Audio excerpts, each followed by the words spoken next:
tanta gente que vive a buscar alguma coisa pra acreditar, mas ao mesmo tempo gostam de exaltar sua descrença, até mesmo em ti, meu Senhor. Te louvo, pois um dia encontrei a sua salvação, que rege os meus passos.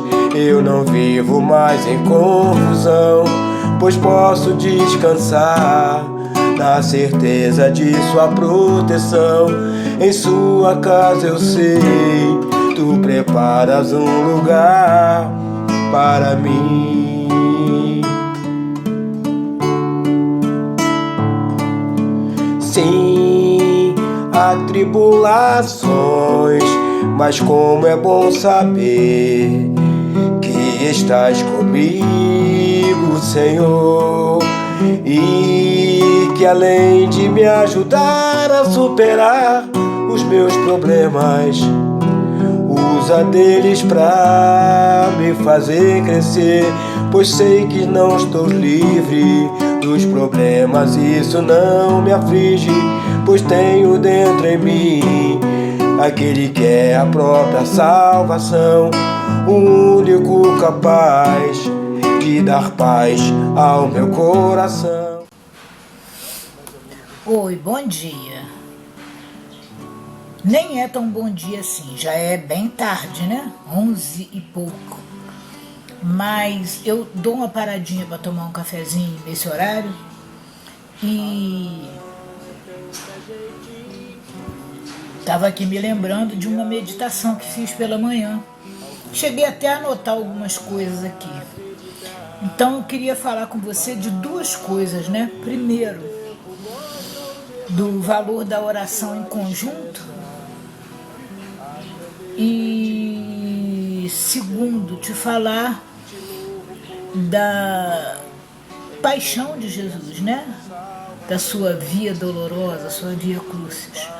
Hoje é terça-feira, dia de rezar o terço, no terço os mistérios dolorosos. E na hora que eu estava rezando de manhã, eu comecei a meditar. E achei que poderia compartilhar essa meditação. Eu gosto muito do Evangelho de São João, porque São João é um poeta, né? Mas eu fui no Evangelho de Marcos, depois que eu fiz a meditação, eu fui no Evangelho de Marcos, tá aqui a minha Bíblia, e eu separei alguma coisa aqui, e eu vou ler para você. Está em Marcos 14, versículo 34.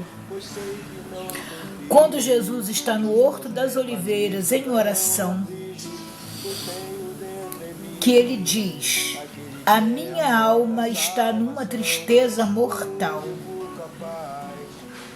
Ele diz aos discípulos: ficai aqui e vigiai.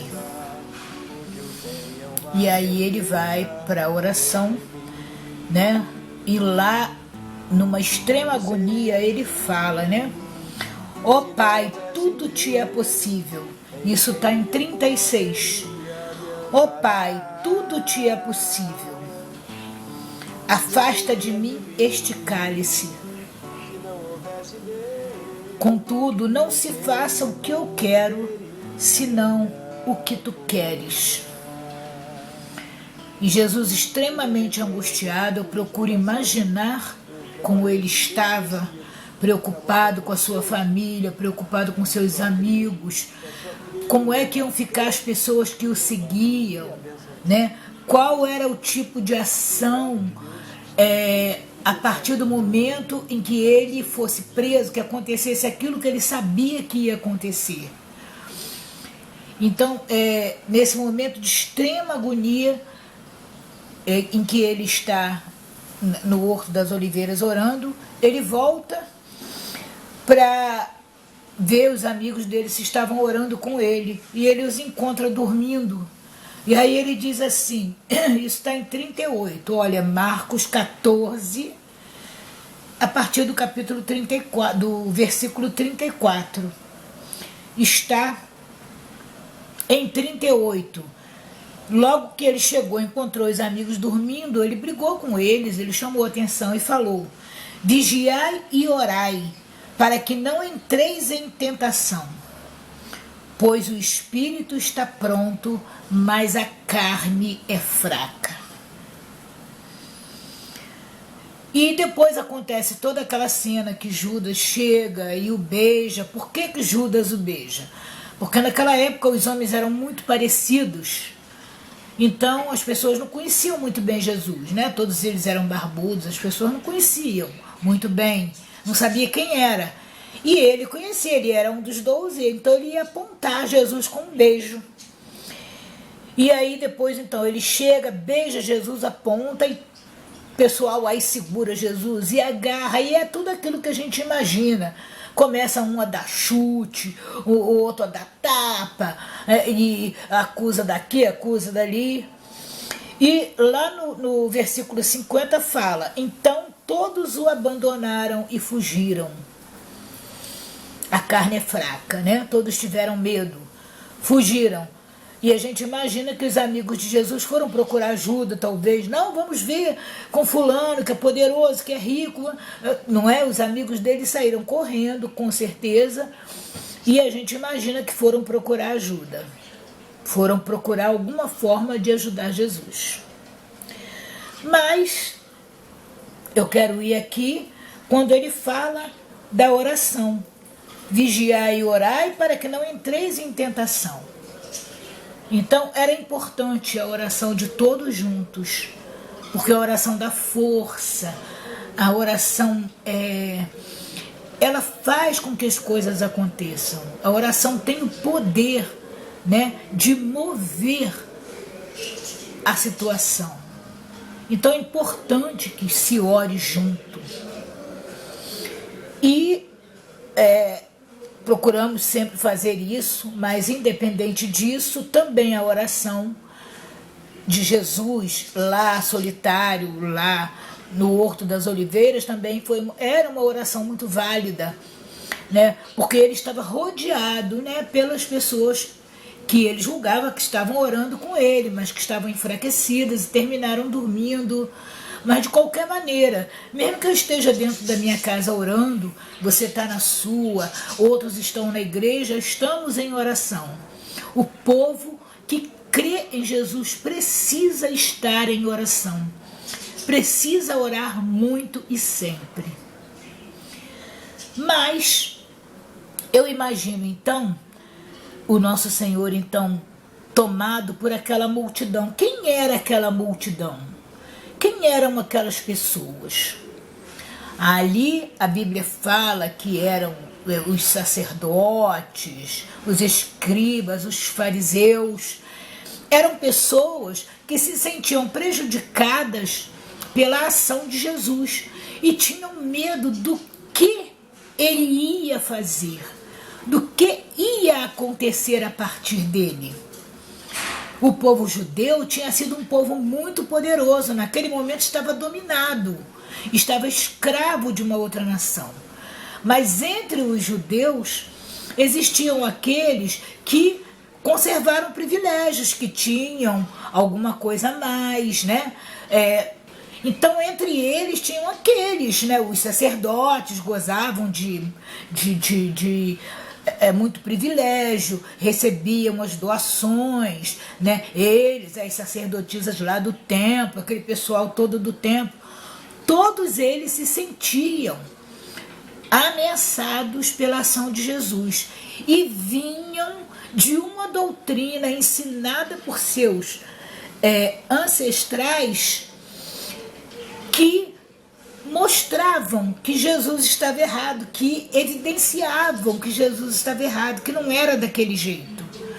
A doutrina antiga era toda voltada para um Deus raivoso, um Deus que odiava, um Deus que matava, um Deus que punia por qualquer coisa. Não mostrava um Deus de amor, não se vê esse Deus de amor na doutrina antiga, aquela doutrina que eles vinham aprendendo durante a vida toda. Então, junto com esses, né, que poderiam ser prejudicados se o povo judeu voltasse a ter poder, voltasse a ter um rei, olha, Jesus, um rei, né, semelhante a Davi, né, um guerreiro, um lutador, recuperaria toda a riqueza, recuperaria tudo, e eles sairiam perdendo. Então não interessava. Eles movimentavam a classe mais pobre. Como? Falando sobre a lei. Eles usavam a lei, eles usavam o que tinha sido escrito e ensinado pelos seus antepassados, eles se valiam disso para movimentar a massa mais pobre, para movimentar a massa que não conhecia, que não sabia e que não tinha o discernimento de entender que Deus é, além de tudo, amor. Mas Jesus veio ensinar isso, Jesus veio ensinar o amor, a partilha, Jesus veio ensinar a tolerância, a calma, a paciência. Então não interessava a eles, né, aos poderosos, né, da época, que Jesus continuasse com aquele trabalho. Era necessário acabar com aquilo e acabar de vez com esse grande golpe. Então, como a carne é fraca, compraram Judas Iscariote, não é? O dinheiro movimenta muita coisa. Então compraram Judas Iscariote. E ele então traiu Jesus, não só por dinheiro. Provavelmente também ele tivesse ideias diferentes. Hoje, nós agimos mais ou menos assim. Nós não vemos aqueles que não pensam como nós, como irmãos, e nem tentamos fazer com que eles entendam as coisas da forma que nós entendemos. Nós procuramos movimentar as massas como os sacerdotes movimentaram, como aqueles escribas e fariseus que eram as pessoas interessadas no dinheiro, nas ofertas, nos impostos, como eles ensinavam errado não, ensinavam do jeito que eles estavam lendo, mas sem procurar entender a linguagem que havia ali, a linguagem escondida. Porque cada um vem acrescentando à sua razão mais razões. Ah, eu acho isso por causa disso. Passei para outro. Aquele outro já vai achar isso, mais aquilo outro. E vai tentando convencer as outras pessoas. Acho que nós julgamos muito. Acho que nós não temos tolerância, não temos amor, que é o que Jesus veio ensinar. E essa tristeza de Jesus, essa tristeza mortal de Jesus, poderá estar acontecendo. E nós não acordamos para isso.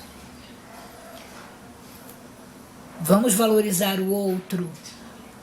É um pecado muito grande ensinar errado, incitar a violência, a maldade. Esse é um grande pecado. Não devemos, não podemos incitar e ensinar as coisas do jeito que a gente acha que é. Deus não nos fez juízo das coisas dele. Ele sabe de cada um. Ah, fulano anda errado. Fulano anda metido com coisa que não presta. Não sou eu que tenho que julgar. Eu posso abrir os olhos dessa pessoa com amor. Não julgar. Não ficar falando. Não espalhar.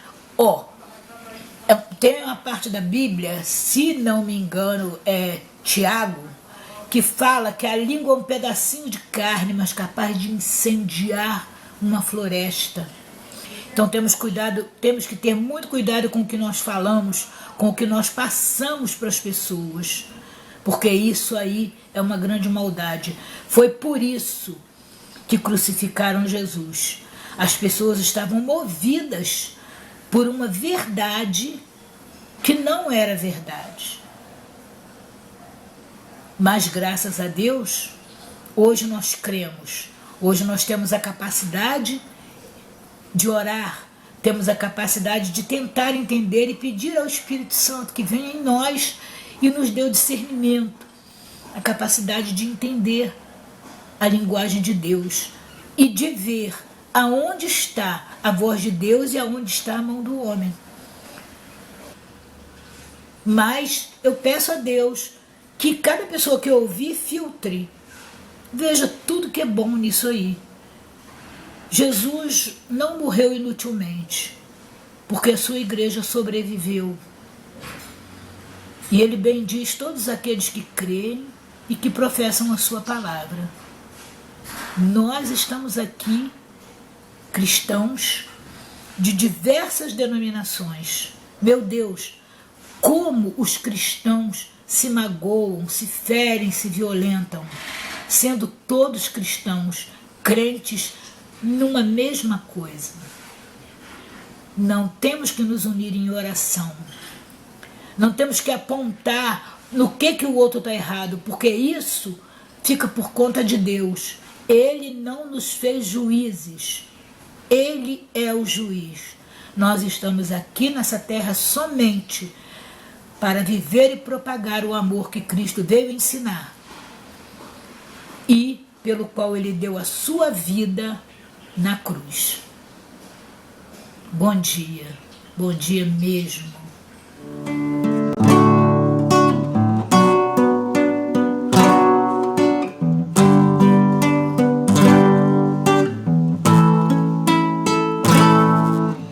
Há tanta gente que vive a buscar alguma coisa pra acreditar, mas ao mesmo tempo gostam de exaltar sua descrença, até mesmo em ti, meu Senhor. Te louvo, pois um dia encontrei a sua salvação, que rege os meus passos. Eu não vivo mais em confusão, pois posso descansar na certeza de sua proteção. Em sua casa eu sei, tu preparas um lugar para mim.